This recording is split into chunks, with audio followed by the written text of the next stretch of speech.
like I said, I used to play it a ton back in the 90s. Yeah, I gotta turn this down a bit.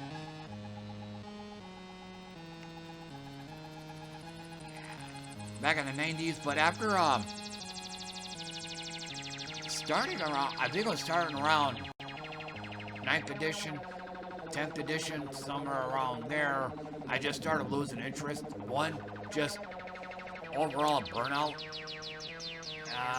Plus, the companies need to stay relevant, because, you know, Pokemon came out around that time.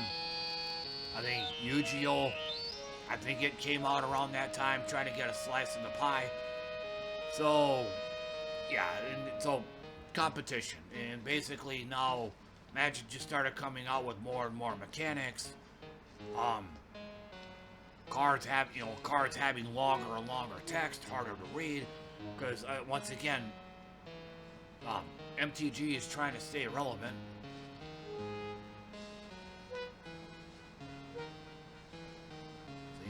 They basically took the game to a place I didn't care to follow. I liked it when mechanics were fairly simple. You know, I could, you know, if I was teaching somebody how to play Magic, you know, back in the day, you know, old man Joe here, you know, back in the day,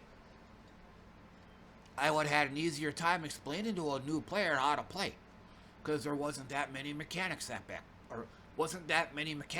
then. So, but now you got a whole fuck ton of different, you know, card mechanics. Cards are probably hard to read now. You know, because now, you know, they can do so much, and you have to.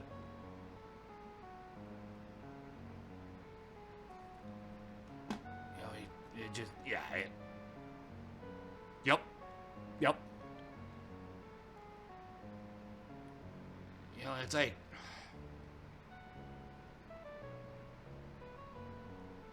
there's a certain way I was wanting to say this.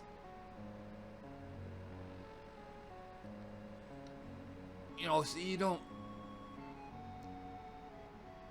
unless the two of you, or let me rephrase it, unless the 2+ of you, like if you wanted to have like 3 or more players, you know, something like that, all of you would have to have been playing around the same time. All of you would have to have would have the same knowledge, you know, in order to actually, you know, start a game. But again, back then, when there wasn't that many mechanics involved, I'd have an easier time getting a newer player up to speed, you know, on how to do things, how to explain stuff, so we could actually get a game going. I mean, good luck trying to bring it, you know, in this day and age, good luck trying to bring in a brand new player in your, you know, in your circle, because now you're gonna have to do a whole lot of catching up. Or let me rephrase that: the new player is gonna have a whole lot of catching up he's got to do. All these players that, you know, that know all this stuff about modern Magic and all that, that slows them down. Now they got to catch up this new player, because there's a whole lot of mechanics and stuff now. Lots gone on in the past 20, 30 years, you know, so that kind of thing. So, I mean, back then it was a lot easier to pick up and get a game going. Once again, sorry to sound like a broken record, but not much to explain. This does this, this does this. There you go. You know, off you go. And I'm sure gaming in general is kind of like that too.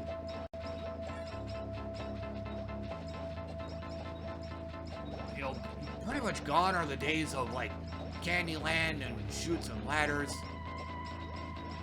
I mean, they might be bone, stick, stone, stupid kind of games, but once again, you could, if somebody's never played board games before, you could just, you know, a game like Candyland, you just open it up, you know, the instructions are probably like one single page. You know, it's easier to get a game up and running. I forget the name of the Good Time Society, I think is the name. Rebecca Scott, I think that's her name. I've tried watching some of the board games that she introduces. No fucking way. I mean, she does her best to try to explain how the particular board game she's covering works. The safety of the village. Dude, I can't even last maybe a minute or two. Thinking of its stability. You know, or she pulls up the instruction booklet, which is pretty much just that. It's a damn booklet. I mean, yeah, this ain't gonna help me. I basically would have to get the game and have to sit here. I'd have to read through all of this. It feels like, you know, it feels like I should be going to college for this shit.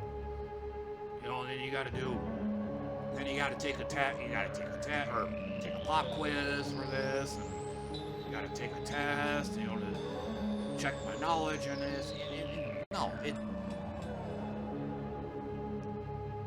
I haven't played board games in many years. I mean, you're looking at this is pretty much what I do now. But yeah, if I was to ever get back into board games, I shouldn't have to learn rocket science beforehand.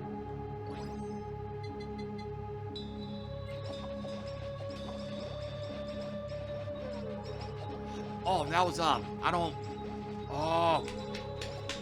what's the name?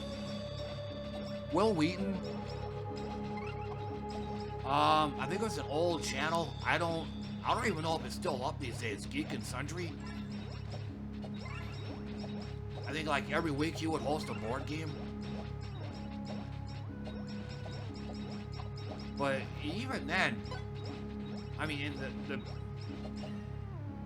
yeah, kind of like Good Time Society, he would actually set, you know, he would set him down and he'd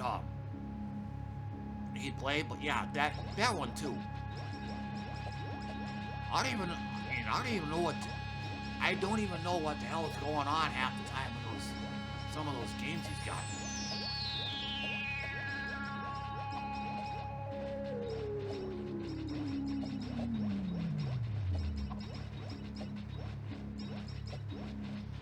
Settlers of Catan.